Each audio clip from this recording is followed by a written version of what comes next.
All right, thank you so much, Kevin.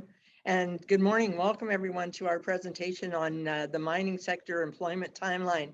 We're really excited to be with you today on day 2 of Mining in the Northwest. Thanks to Thunder Bay Community Economic Development Commission and John Mason, and of course the Canadian Trade Acts. It's great being a part, and we're looking forward to telling you the numbers and the exciting opportunities coming up within this sector over the next 10 years.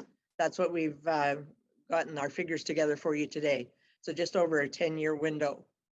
And I also have John Mason with me this morning. So when we're entertaining questions at the end of the presentation, if there's any questions that get into technicalities or something more that he would be specialized in, I'm going to turn it over to him. But for the numbers, certainly it's my pleasure to present it to you this morning. So we've heard from the mining companies yesterday, and in the media and in lots of local discussions, there's tremendous interest in the mining sector, and it just continues to grow. And we're helping you to understand why it's so exciting, because every mine, and in construction or operations, any phase of the mining cycle, they need people to make that happen. And so as the North Superior Workforce Planning Board, we've been interested in keeping our eye on the sectors in our rich natural resource surroundings, and mining is right at the top of that list. So we've been keeping our eyes on that, and each and every one of those require workers, skilled workers that are ready to work with them in the growing sector. North Superior Workforce Planning Board, NSWPB for short, don't we love acronyms, is one of a network of 26 planning boards in the province, and we help to improve understanding of the labor market in our district and the region. One of our key aspects of our mandate is to identify challenges and opportunities across all sectors. We've been researching and collecting data in the mining sector over the past 10 plus years, and have in that time conducted 5 research projects looking at the projected labor demand in Northwestern Ontario within the mining industry. The great news is there is a great demand for skilled workers in the industry. There has been in the past, there's increasing demand in the present, as confirmed yesterday by the mining companies involved, and encouraging and strong demand into the future. So our presentation today is going to cover current mine status, projected demand over the next 10 years, and an overview of the extensive occupational opportunities in the sector. In the next slide,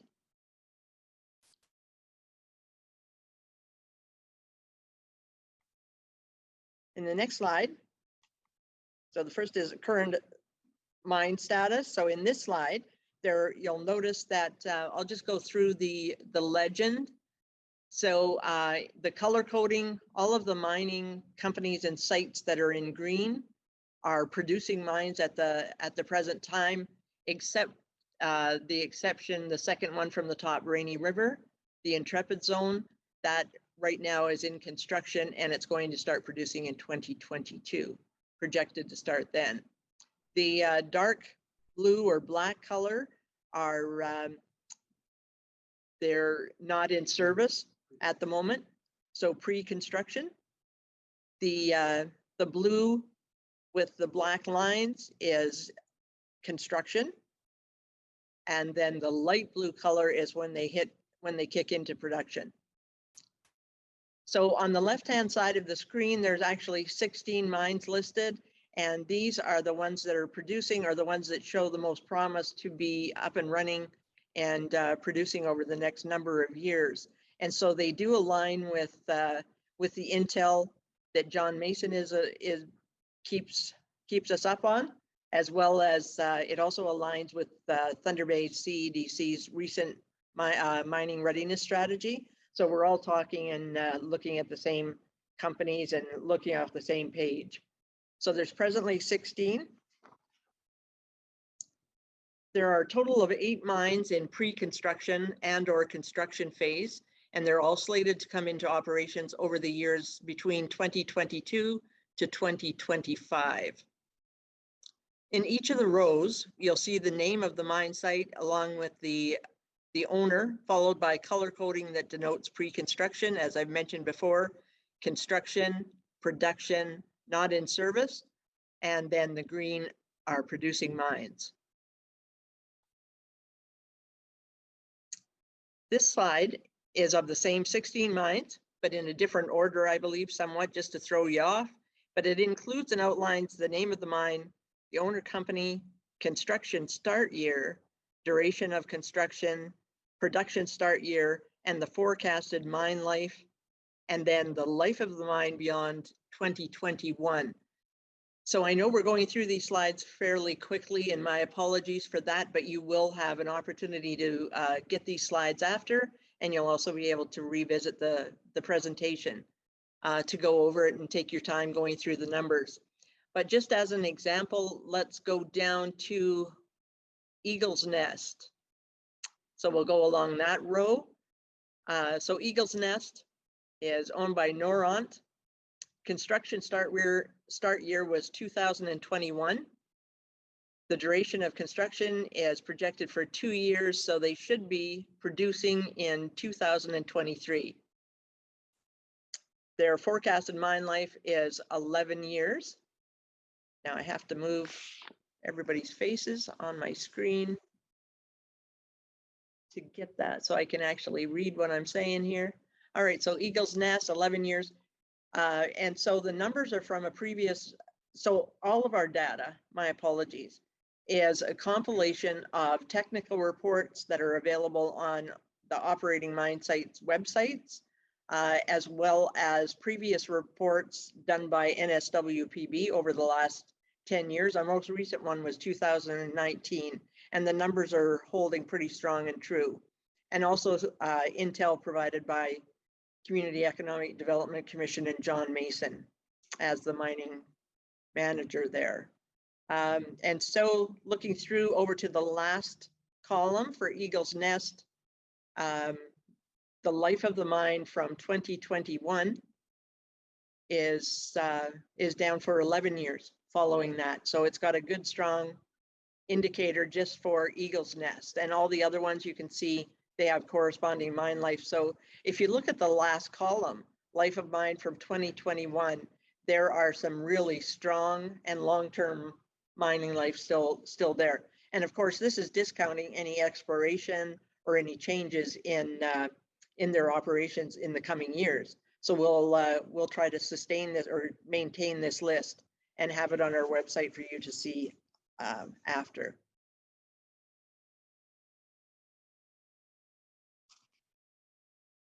All right, so there is constant exploration. So it's important to note that right now this is as comprehensive and as reflective of the mine life and the demand as of now, and we will be maintaining those numbers and updating them as we move along.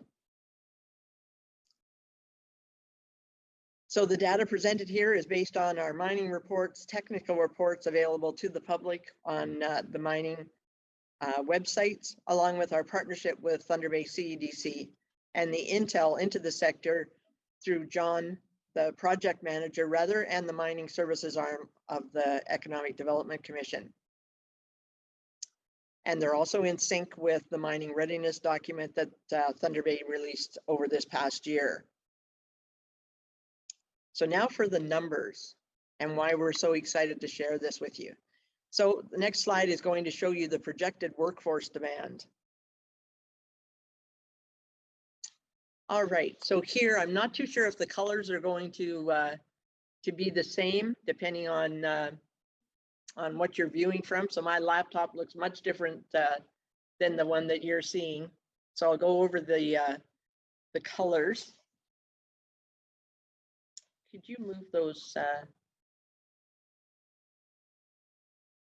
the pictures of the individuals away from the, thank you so much. All right, so the top, first, the light blue, which is the one on the bottom, that's construction positions and the numbers in demand for the construction phase. And the darker blue is operations positions, and that one you'll see up farther up top, and it starts at around 4,000.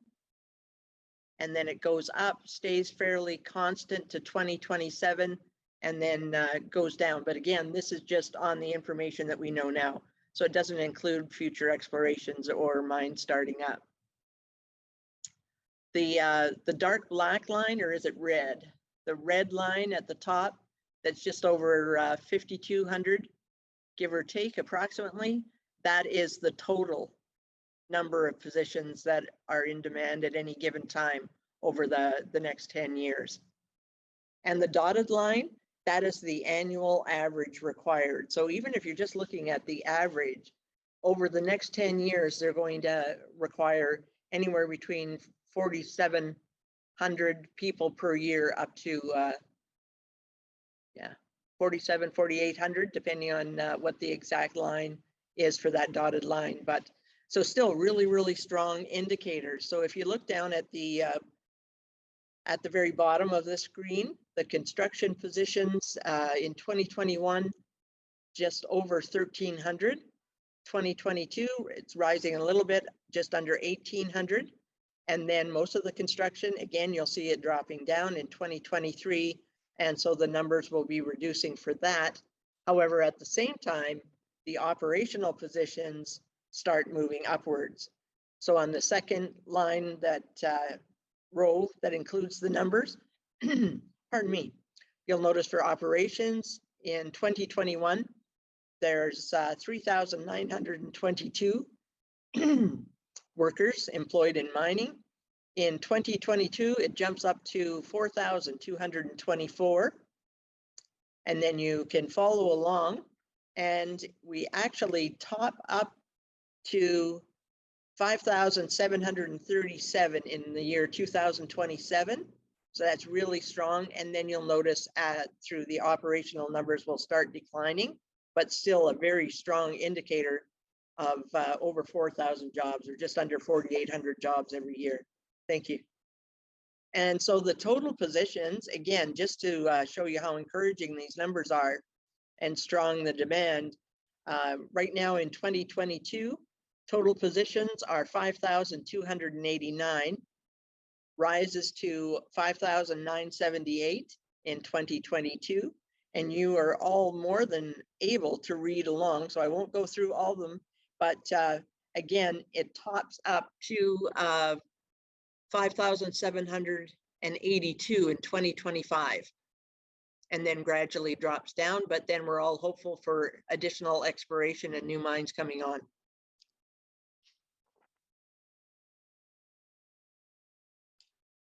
But anyway, just a reminder, so even the dotted line, the steady just under 5,000, shows a very strong demand over the next 10 years. So these numbers provide opportunities now and into the future. If you are in the market now, there are significant opportunities in the sector right now, the numbers that we just went over. It also provides guidance and insight in that there is time to become skilled and qualified to meet the needs of the sector, and years beyond to have work in a dynamic and challenging field. So this slide that we're on now, pardon me, so not everyone working in the industry is a miner per se, whether underground or on surface. There is a large number of occupations required for successful mining operations. Let's take a look at the construction phase. This is the slide that you can see up on the computer now. And the construction phase lists 8 categories, and it represents a total of 42 occupations, ranging from entry-level positions through to supervisory and management positions. And the categories are within infrastructure, power and electrical, water and tailings management, mobile equipment, general services, process plant general, construction, indirect costs, and then pre-production, startup, and commissioning. And then the number of different occupations within those categories. The next slide is the mining occupation list for the production phase. Thank you. So in the interest of time, we focused on sharing an aggregate summary of all 16 mines. We do have numbers of individual mine operations at both construction and production phases. And so if you're interested in finding out more particulars on any one mine, please give us a call. And the information will also be shared with John, so you're more than welcome to check with either one of us for the individual mine projections.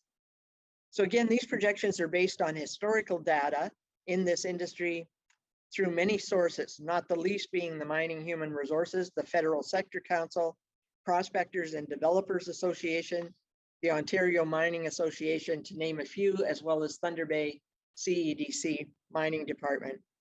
So I'd like to thank each of you for joining us today.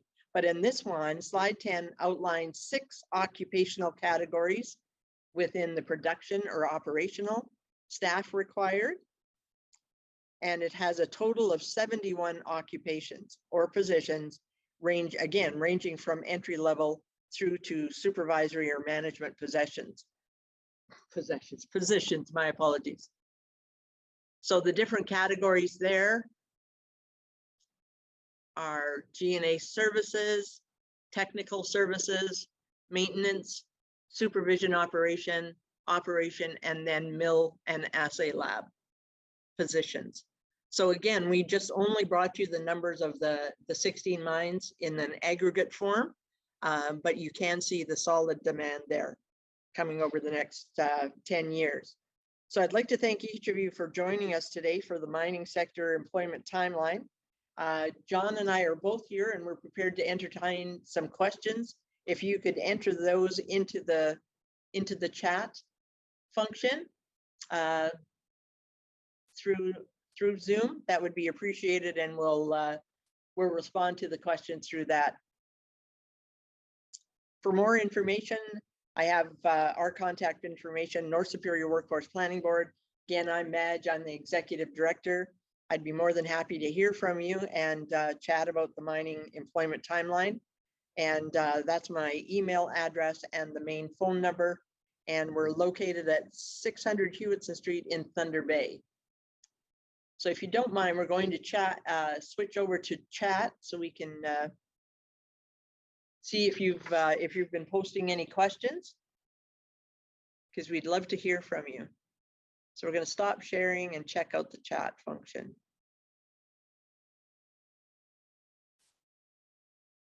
Thank you, Vishal. We have our digital platform specialist here helping me with the technical end.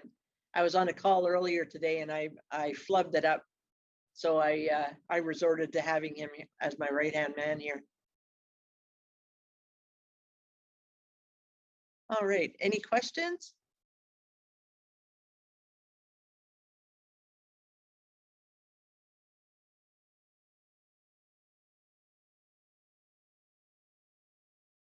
I'm going to give you just a few seconds. I know you're all madly getting to your keyboard so you can type in a question for us.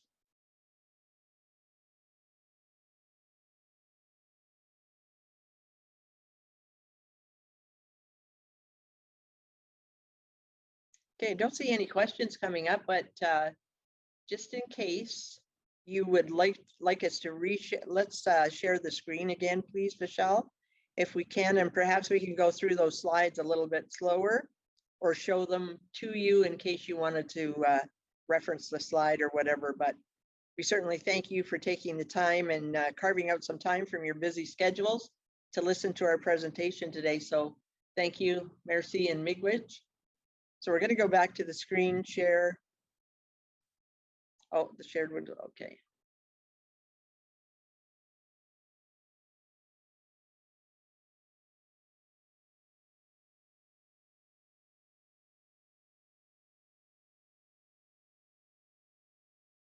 If we can maybe scoot to the, not the line draft, but the graph rather, but the next one. So again, we're looking at an annual average of just under 5,000 people required each year. And if we're looking at the life of the mine from 2021 on that list, you can see there's upwards to over 11 years of operations left. So here's the one that says all of the numbers again. you want to take some time and look at that. Because again, total positions right at the bottom in the final row.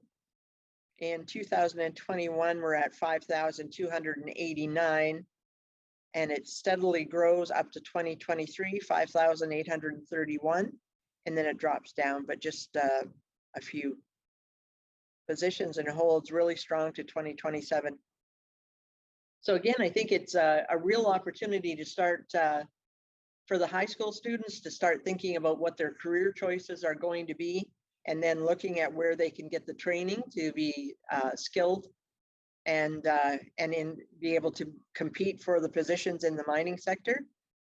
And so there's still time to do that, as well as choose the training, find out where it is, how much it costs, how long is it going to take, all of that. And then you're going to be able to look at what mines are operating, what their demand is at any given time. And you can certainly call us or John, and we'll have the numbers that are available in any of those mines at any given time. And this is probably a nice way to segue into our next presentation. It's about Workscape Northwest. And it's actually a suite of tools to bring timely and local and relevant data to you concerning the demand for any sector. And we are looking at expanding and bringing in a special overview for mining. So looking at how we can make that more prominent within that website.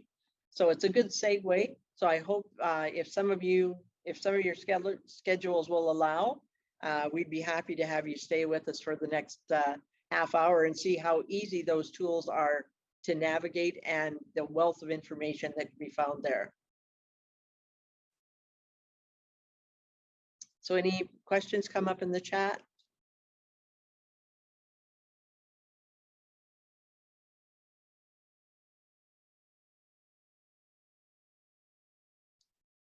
No.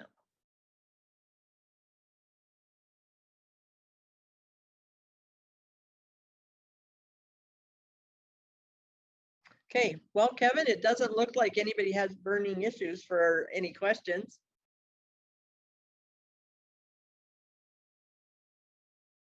Don't want to put you on the spot, John, but do you have anything to say?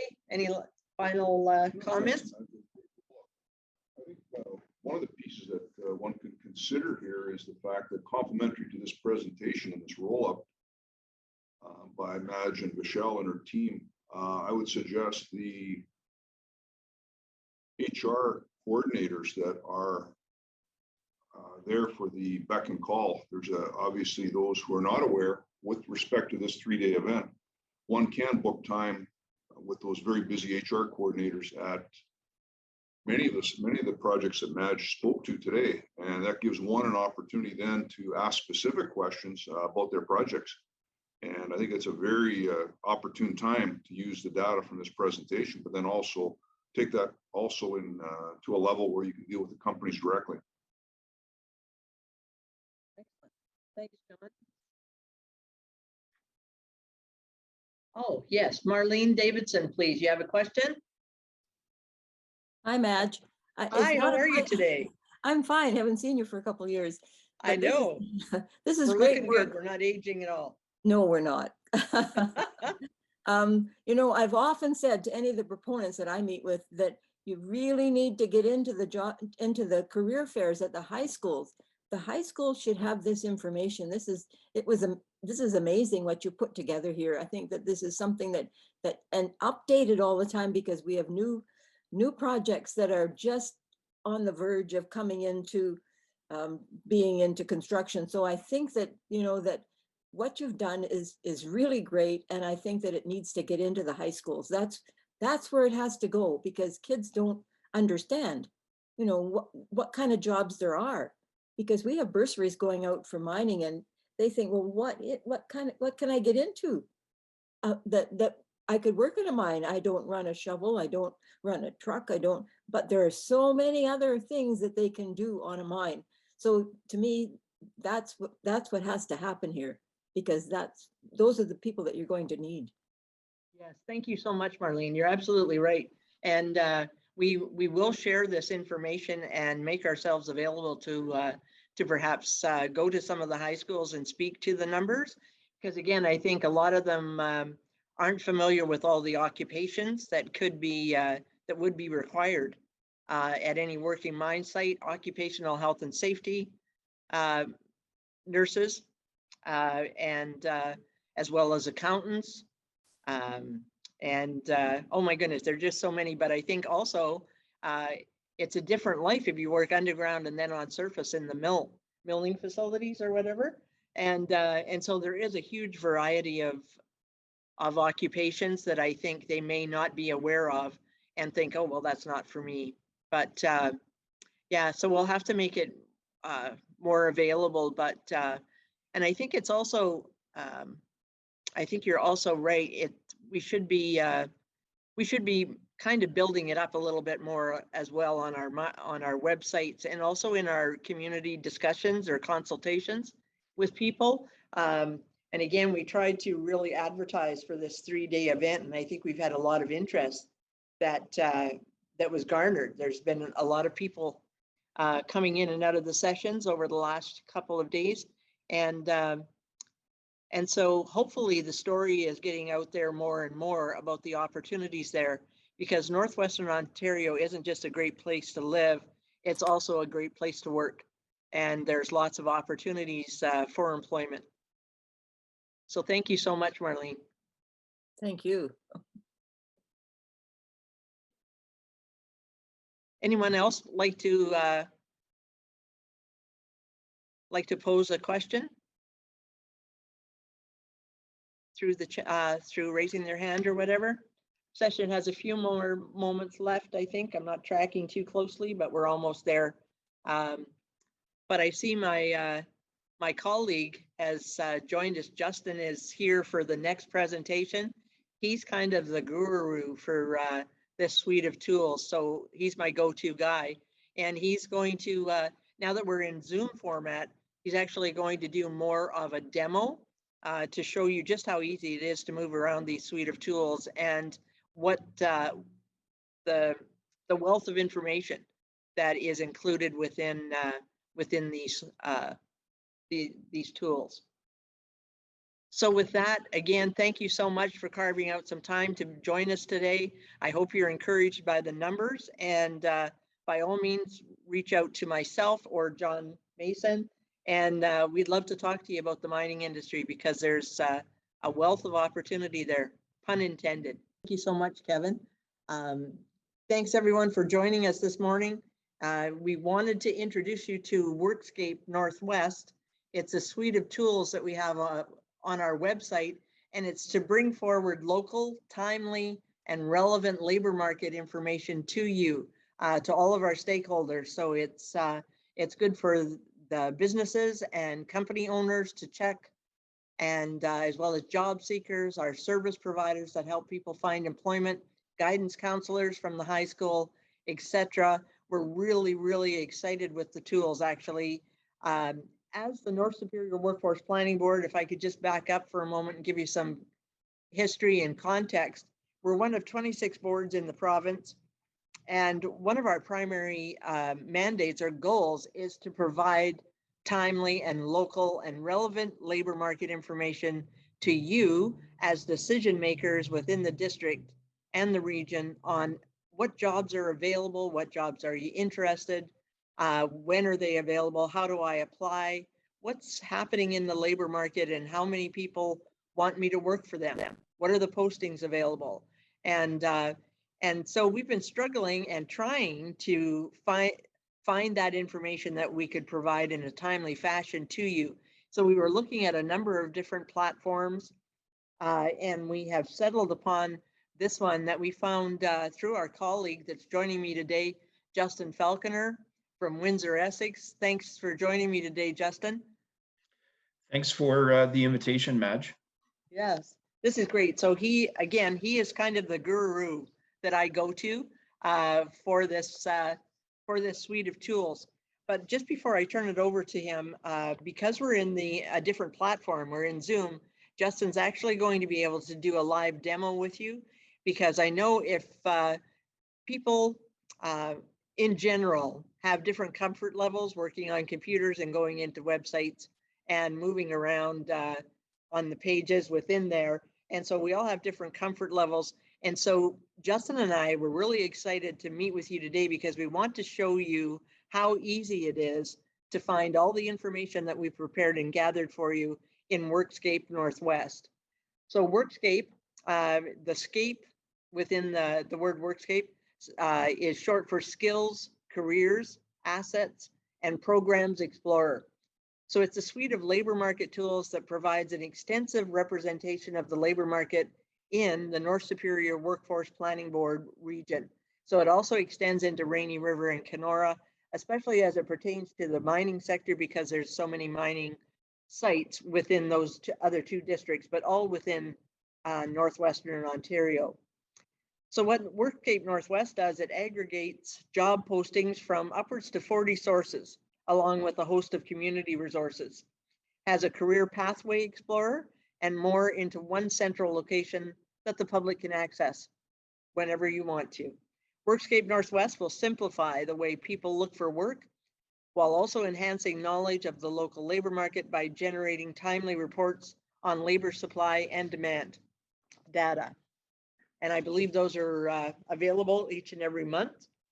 But what's amazing about this, we can tell you that the data from those 40 some sites is scraped on a daily basis, and a lot of the information is updated on an hourly basis. So it really does give you live time, reflects live time demand and job postings at any given time.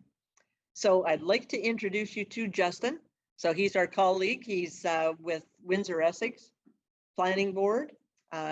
He has 18 years of experience working in government and community roles, including 11 years in management positions. So he's presently the CEO and has responsibilities at Workforce Windsor-Essex. He leads the organizational public communications and employment planning work, including the local board project and the Windsor-Essex Data Tools Initiative, which is exactly ours, only his site will reflect Windsor-Essex labor market, and ours reflects Northwestern Ontario and Thunder Bay. So Justin, thank you so much for joining us. I'm not going to ask you how the weather is because I'll probably be jealous. We're getting snow here, but anyway, thank you so much for joining me today. So if I could turn you over, you've got the meat and potatoes and the real exciting stuff of this presentation. So it's over to you, and we can field some questions at the end of it. Thanks, Justin. Thanks, Madge. Good afternoon, everyone. It's a real pleasure to be here with all of you. Please know you can ask questions along the way in the chat, or we'll save some time at the end of the presentation where you can ask questions as well. I'm going to share my screen and jump right into it. I'm going to start on the homepage of the North Superior Workforce Planning Board. Hopefully a really valuable resource for you that you visit often. But what I want to focus on today is this particular drop-down menu where it's Workscape Northwest. And these are the suite of tools that Madge has kindly introduced. And I just want to sort of walk through some of them in the time that we have today to show you, how they work and sort of what's happening here. So I'm going to first start off on the job board. People are very familiar with job boards, except this is different than most. This is an aggregated job board. We are not asking employers to post with us. Employers are posting with their preferred service provider, with their preferred job board. There's, sophisticated application tracking systems, etc. What we're trying to do here is refer people to the original job board that the employer has posted. And in doing so, deduplicating all of the redundant and sort of duplicative job postings that appear across the different platforms. So as Madge mentioned, there are about 40 job boards that we are included in this particular suite of tools. And when individuals click on them, they're going to be immediately referred to the employer's preferred job board that they have posted on. And that's where an applicant would actually go and apply. So I think we're saving a lot of people frustration because they no longer have to look at duplicates. They no longer have to sort of keep looking through postings and visiting dozens and dozens of job board websites.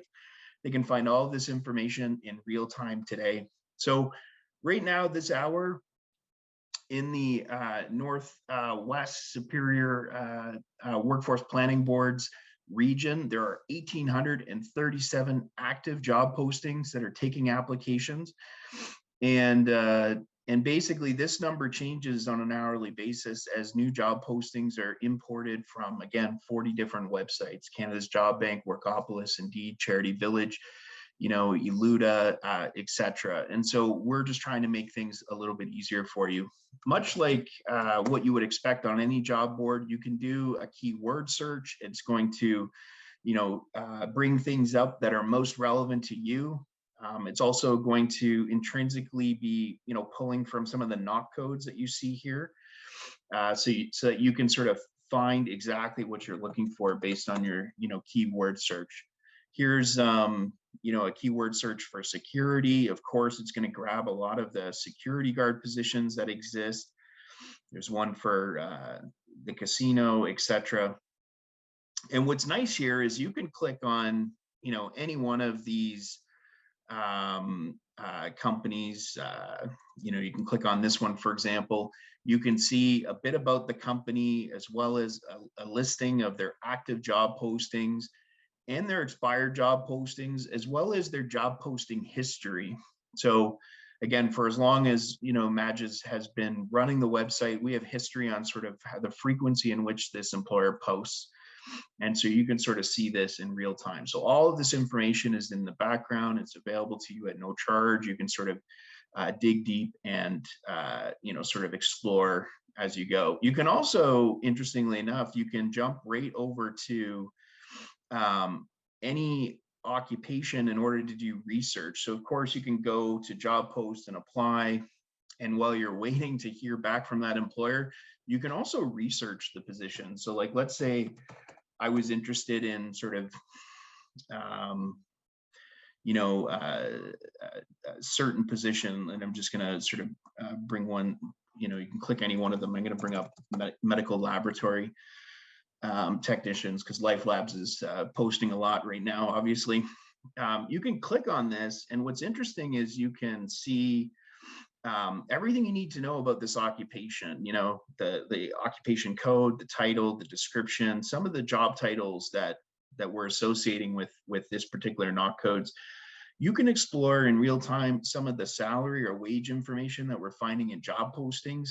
And again, we've sort of, we're being really clear about the number of times in which we're able to find that in job postings, as well as what the highest, the lowest, the 25th, 75th average and median percentiles are of those numbers. Down below, you'll see some StatsCan data from the 2016 census. We're of course eager to get the new census data when it's available, so stay tuned for that. You can also start, browsing the skills library. What are some of the key knowledge, skills, or tools and technologies that are, used with, by these positions? You can click if this is what you do for a living, and again, you can do this for all 500 careers, in the system. You can see a dedicated, job post board just for this particular knock code. You can also see which employers are hiring this occupation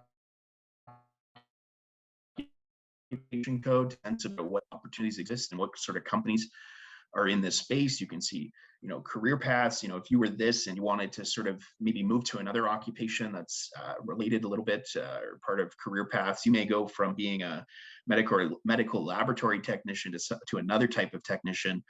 And so that's there. And of course, you can see the breakdown of, occupations according to StatsCan data in terms of the age of workers in the region, the industry that they primarily work. Of course, this is all medical. The full-time versus part-time nature. This particular occupation attracts a lot of part-time positions. The breakdown of gender, etc. And you can see education level, labor force status, and you can see all of this. But again, what's really neat is you can see all of this information for all 500 knock codes. You can go here to the Occupation Explorer, and it's a mining conference, so I'm gonna open up this one. Here's underground production and development miners. Again, lots and lots of different job titles that exist under this this code. And here's a glance at some of the income that you can make, and it's in keeping with sort of what StatsCan typically reports as well. So great information in real time, and it's 100% local to your region. And it's constantly updating. Every day you come here, it could be a little bit different or newer. So hopefully you're taking advantage of that. There's also this gray toolbar up at the top, and you've seen me use it a bit here. You can actually use this to navigate between the various tools that are live on the website, or of course you can use the drop-down menu here, because that's pretty handy as well. I'm going to jump over to the job map. For some people, where you work is just as important as what you do. And so again, in real time, you can see where these job posting opportunities are, just like Realtor or MLS. If you've been out house hunting, you can click in on these bubbles, and as you zoom in, they'll start dispersing to where the employer is located. You can turn on things like transit routes, childcare. All these services on the left are meant to help job seekers overcome some of the traditional barriers to employment, so that they can find services in the community that will help them sort of gain meaningful employment in their community. And we're giving you contact information for Excuse me, Justin, sorry to interrupt. I just got notified that we're going to have to wrap up this session. We were a little late starting, so we've probably got just over 3 minutes. No problem. Thank you. Yep, I'll wrap up. Happy to maybe take some questions, but please know there's some great tools here. You can explore information by industry, by occupation. You can see career paths here with our Career Explorer. For people who are interested in exploring, positions by, the number of job openings, you can reshape these circles where big circles are more job opportunities, or you can reshape them so that, big circles are, pay better. So lots, and you can filter by industry, et cetera. So lots of sort of great ways that you can sort of navigate this information and bounce around. I'll stop there, but please know, there's great monthly reports about all this kind of information available to you live, on the website at no charge. Thank you so much, Justin. Do we have time for any questions, Kevin, or do we have to we pretty can much probably stop there? squeeze a question in. If anybody that's attending has a question, we can absolutely do that. So Justin, what a great job. I'm a techie. I love those overlay maps. Those things don't just come together. I know exactly what that kind of technology is. So well done. What an amazing resource, especially for young people today that that like to do a deep dive, and they're not afraid of the technology. So very, very well done. Really glad we had an opportunity to get this recorded, so we'll be able to share this with everybody, when we compile all of these videos. Well done. Thank you so much. Excellent. Thank you. One of the neatest functions is, I think, where we can list similar titles, because that has to be one of the most frustrating job search challenges that you run into. You're trying to zero in on what you want to do, and every company calls it something different, but it requires the same competencies, the same skills. And so we can, even that provides some insight as to what, how your search can take a turn, right? Justin, very quickly, could you just please share your email address? We do have a question. How can an employer add their job to the database? I assume they just need to go to the website, and it's intuitive once they get there. Yeah, it's probably best just to reach out to Madge's team, and they'll help. But the good news is, if employers are posting on any one of the 40 job boards, it's automatically coming into the system. No effort, no extra effort required by any employer. So Indeed, Workopolis, Canada's Job Bank, Charity Village, ZipRecruiter, the list goes on. Hosting on one of those, getting in there, Career Builder, etc. Outstanding. Thank you so much. So I hate to cut it off. We do need to get the other session started. Madge, thank you so much. We'll see you shortly. Folks, thank you. Justin, great job. And thanks for being here. Thank you.